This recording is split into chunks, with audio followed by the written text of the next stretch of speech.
Do you remember the peanut store? Mr. Peanut. Oh, you could smell the peanut. Oh. And then they had the same Mr. Peanut they still advertised, but he would be standing outside. Christmas time in Rochester was really beautiful. Yes. Yeah, Sibley's did their windows with all these beautiful Christmas decorations, and the insides of the store were all decorated for Christmas. And the big trip downtown was your mother taking you down to see Santa Claus. Yeah. And that was the big trip. That's, I remember that. Yeah. I remember doing that. Yeah. Yes. The other big thing, I'll tell you what Rochester had, Ringley Brothers would come to Rochester and unload on Otis Street. And if you lived in the neighborhood, you would see them. They were unloading all the paraphernalia to put together a circus. Plus, the elephants would come out, the animals would come out in big carts, and they would be on wheels and something would be pulling them, and they would just be meandering down the street, part of the circus. You would never see that now in a little neighborhood, no. I was very fortunate to have met such people as Mrs. Strong, who left her money and her collection to build a Strong museum with toys for children.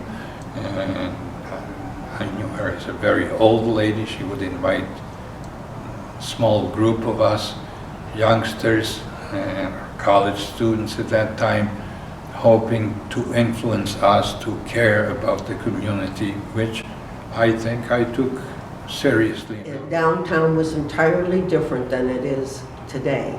I was born in Arundequite, and you didn't go, especially as a kid, you did not go downtown unless there was something special, by yourself. And my mother didn't really go downtown too often either. That you would never see a woman downtown Rochester that was not in a dress, probably a hat and gloves. My mother liked to go downtown, so we would go downtown, and we'd spend the whole day going from one store to the other, especially before school started. She'd buy my school clothes there. All your department stores were downtown. There was none in a suburb.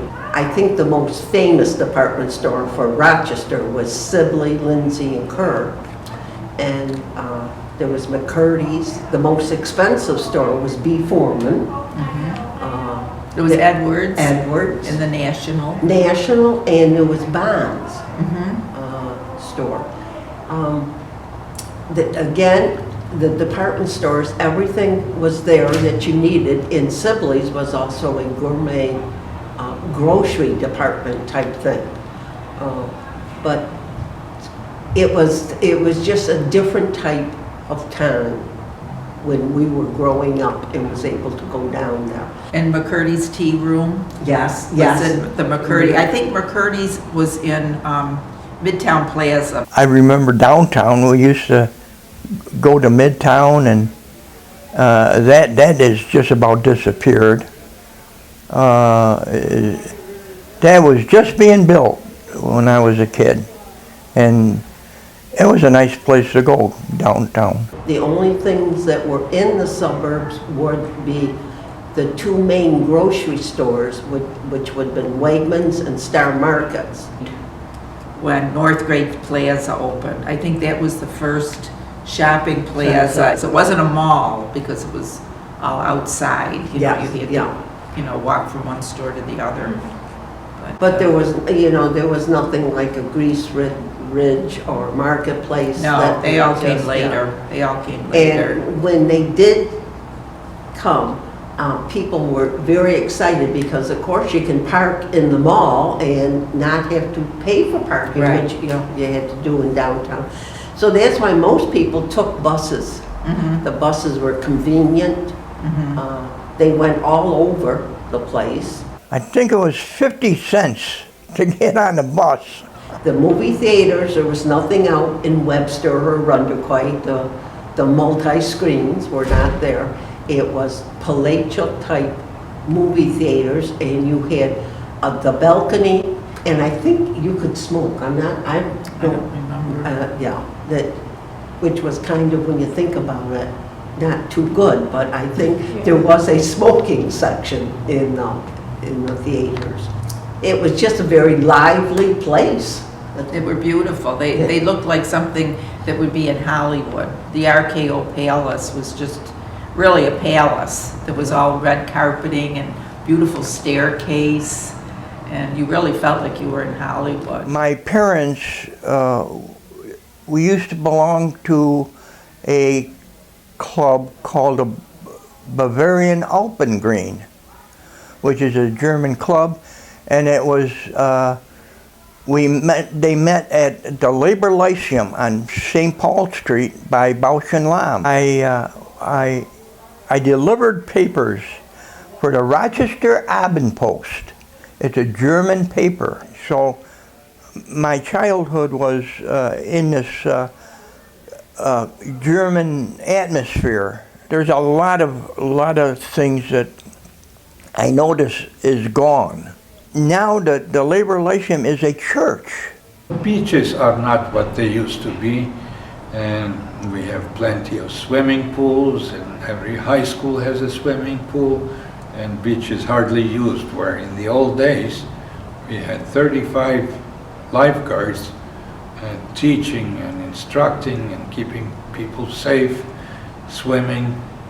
It was a very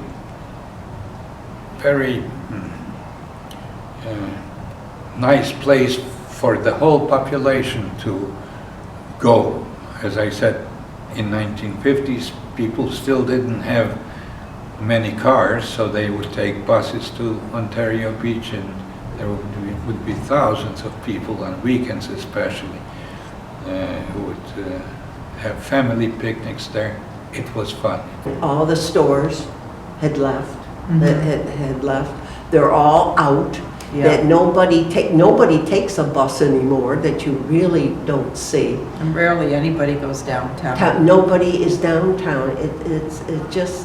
It's like a ghost city. I did see destruction of the railroad building, which was a historic building in Rochester, was one of the most monumental structures in the city, and others, similar situations. I ended up teaching evening courses at RIT after graduation. Destruction of and transfer of the campus to a new campus kind of was painful experience to me. I did teach one semester in a new campus, but that was not RIT for me. It was a new institution. It became a global institution, where before it was a nice, cozy, old-fashioned campus. I mean, I've lived where I lived 25 years, and it has changed in 25 years. And we got a new library now across the street, so that makes a difference. And we got more stores. It's better than it was. Yeah. Kodak really ran the city. Eastman Kodak was the biggest building here, the biggest employers. Leading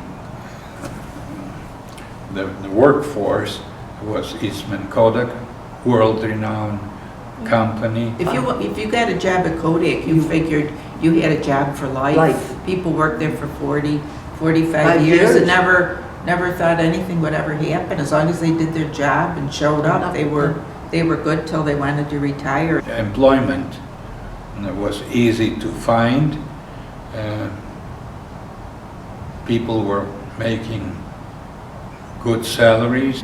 My job was a physicist. I worked at Kodak in radiography imaging for a little over 35 years. I think the people were happy.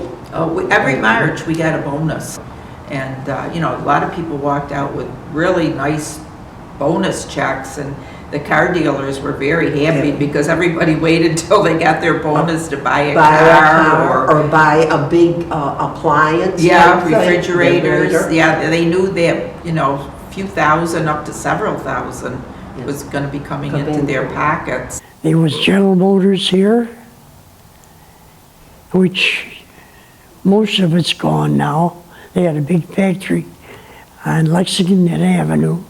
And Bausch and Lomb, probably the oldest world-renowned optical company, and Xerox, which was new and a very fast-growing company at that time. The Kodak of today is a skeleton Yeah. of what Kodak was. In the 80s, things started changing, and there were a lot of downsizing, and and things the closing. jobs were going overseas. Yeah. It was between 80s and 90s that one after the other started losing their world fame. Uh-huh. I only know one person that still works at Kodak. He's been there 40 years. Oh my, I didn't, yeah. Yeah. My two sons were laid off from Kodak. You know, Yeah. So but again, it's a different time. I think it went down, but I think it's going to come back gradually. Schools were very different. Today, by our standards, they're very permissive. I think it was a little more quiet, and the kids behaved a little better, I believe. And they had a good education here in Rochester. I loved school until I got older. When I was a child, I loved school. And then when I got to high school, I liked school, but I wasn't willing to work. School was pretty good. I like school. I was in the honor society, and I was on the student council, and I played football, you know, and it was a lot of fun. We had gym every day. In my sophomore year, I went to the brand new Rush Henrietta Central School. I was the first sophomore in that school. Well, I was very fortunate. I grew up in the inner city, but they had just built a brand new school across the street from us. And it was wonderful for us because that school had all modern conveniences. It had the films for us to go see, you know, anything that we were going to be learning. Not all schools at that time had a lot of that, but I've seen a big change now with the schools and what they offer. I was lucky. I went to Catholic schools and had a great education. We would meet in the church as the Mass was going on for the school year. Then from there we walked to the classes and they were all nuns. When I went to school, I was taught by nuns who dedicated their life to teaching the children. When the nuns said something, you did it. And if you went home and maybe complained to your mother, you never did that again, because Then the other side of your ears heard something else about you had better behave and do what the teacher tells you. I was in the second grade up at the board doing math problems, and I got it wrong. A whole bunch of us got it wrong. You just put your hands out, and they had a yardstick that they hit your hands with. Yeah, but when I went home said something to my mother, she said, well, you should have known that. So the parents felt like the teachers were law. Today, not necessarily so.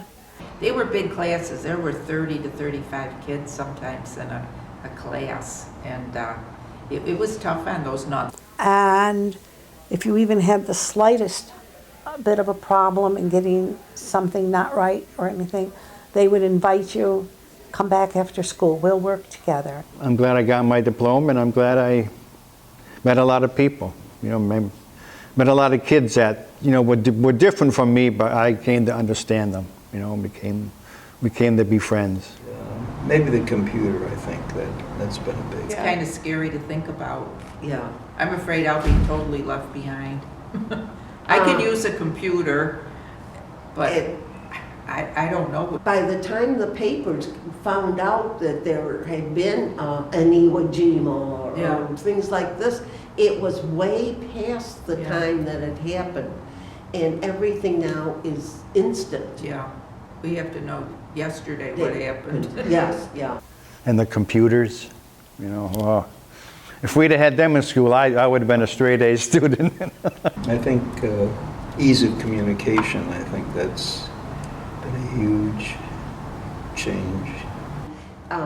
Technology has, I think, changed our lives. Yeah, Sometimes I don't know if it's for the better No. or not. Half of the time it's for the better, and half of the times I long for my sense of privacy. I think you miss out on communication of people talking to each other. You all text each other. I'll never forget the time my two granddaughters were over.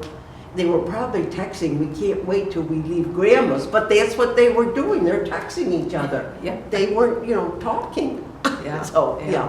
I think that's something that you miss. Having a telephone wherever you need it and having everybody and instantly being able to talk to my grandchildren. when I was growing up, till I was probably in high school, we didn't even have a telephone. We didn't have a telephone.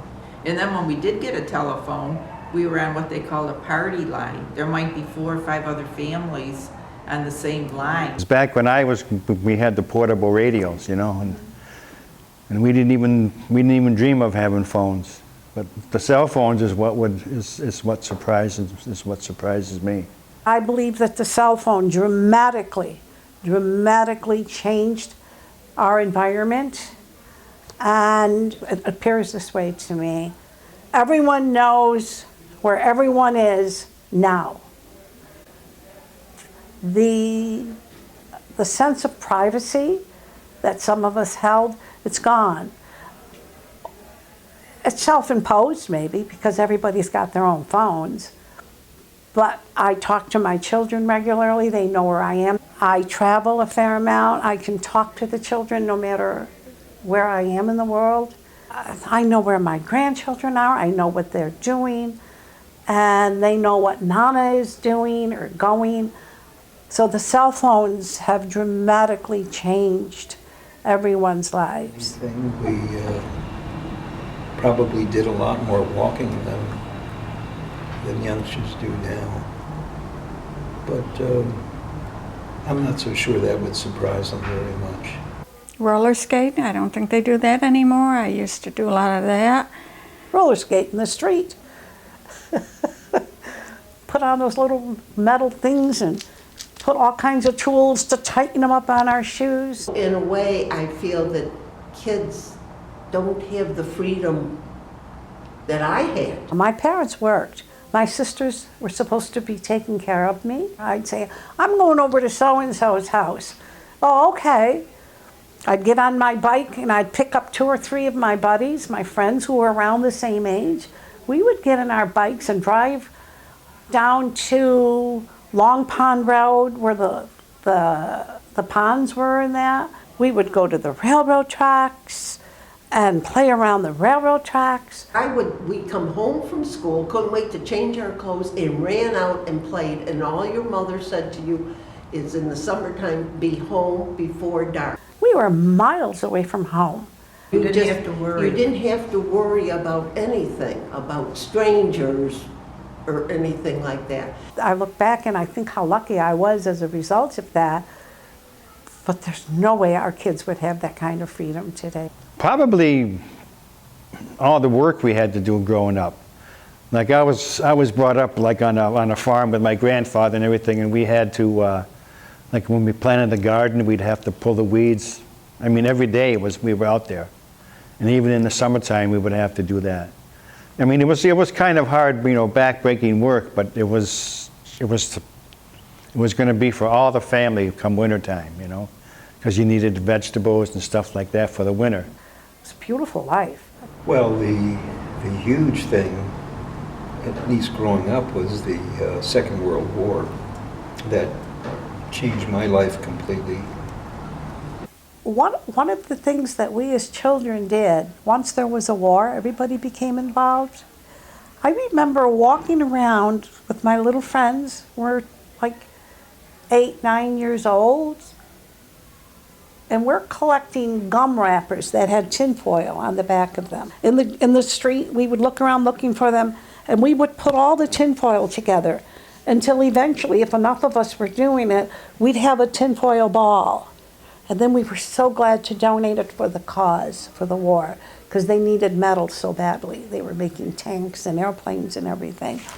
So the war was a big influence, and the Depression. And the other thing probably was the Depression. That really changed my life. We were pretty well off when I was very young. And then after the Depression, we became pretty poor. Well, because of the Depression, it wasn't just Rochester, but of course I was here. I didn't feel some of the discomfort that some people did. My oldest brother was going to go to college, had to start working. The rest of my siblings, I was too young, but the rest of my siblings didn't even think about college. They immediately started working because there was no income. They were the provider of income. I was born in 1935. By the time I'm 9 or 10 years old, one of the sad things is that the war had started to take hold. And once you have a war, the economy changes. I remember the kids, you were preparing for this bomb, Yeah. and you would hide under your desk. Did Yes. you do that? Yeah. At school. At school. Mm-hmm. This is, I guess the desk was supposed to Protect you. protect you from the bomb. Flying objects at least. Yeah. It wouldn't Yeah. have really Yeah. protected. This didn't happen in Rochester, but they had the Bay of Pigs invasion in Cuba and the embargo of Cuba. And we were, we were very, very close to going to war. And it was It's very scary. very scary time. I remember John F. Kennedy came to Rochester when he was running for president. I didn't go to see him. I think, it was downtown somewhere and I was in school, but it was a very big deal because he was Catholic. Catholic, yeah. And there was a lot of worry that The Pope would run the country. Would run the country, yeah. So, It was funny yeah. when you think back on And how it- far yes. we've come. Oh my gosh, yes. Well, when Kennedy died, it affected, I was really young then. When Kennedy Jr., when he died, that was a big effect on people. Anything with the presidents is a big effect. My older sister died a few years ago, and she always said to me, she said, we were brought up in the best of times. And I said, Mary, I said, we were brought up in the Depression, the big Depression. We were brought up in World War II. We were brought up in the Cold War with Russia. We were brought up with the Bay of, the whole thing. Yeah, the Cuban Missile And I said, Crisis. the reason you think it's the best of times is we were kids. We had no worry. We just had a lot of fun back then. I mean, you didn't have to worry about buildings being bombed, and people being shot. It was just a laid-back, happy time, and that's what I remember. I know as I got older, one of the senators was a woman, and even at that time, which was not too many years ago, women could not purchase a house, only men could. And she fought for that. And as a youngster, I saw a lot of, changes for women, which was so necessary. I don't even give any advice to my kids or grandkids. Well, I think the opportunities of the young people, the choices they have, the world they live in is extremely challenging. Hang around with people who laugh a lot. You're not laughing at other people or anything. Young people have those opportunities, but they have to be so much more alert. I guess I would say, put your cell phones down for a while, especially when you're with someone else. But if you hang with people who see humor in everything in the world, there's humor all around us, I think that changes your perspective. If you're walking with someone to school, don't have your cell phone that you're looking at. Talk to each other. My advice is to my kids is try to develop a skill in trying to be able to communicate. They have to put in so much more effort into learning. All I can say to the young kids is to try to stay in school and try to get your diploma. Go to school, get a career, get a job, you know. I would just say take advantage of your education. You know, really focus on your education because it's what's going to help you in your life. Try to develop a skill to be able to write. And they should all get a better education.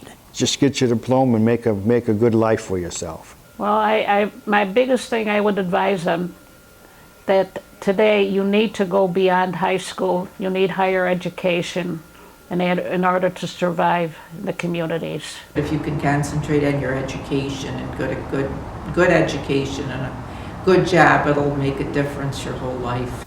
I'd say the young people should calm down a little bit. Don't smoke, don't do drugs. Don't be so quick to think you've got to get married or, you know, have a boyfriend. Those things will all come. All come. And Don't have babies early, like in your teenage years. Stop all the violence that's in school. Stop picking on people, you know. Nothing in this world is so serious that it's worth killing somebody over or whatever. Okay. Be happy. that was about in 1953. 1953. She goes back. I go back a long way before Abraham Lincoln was Oh, president. God, yeah.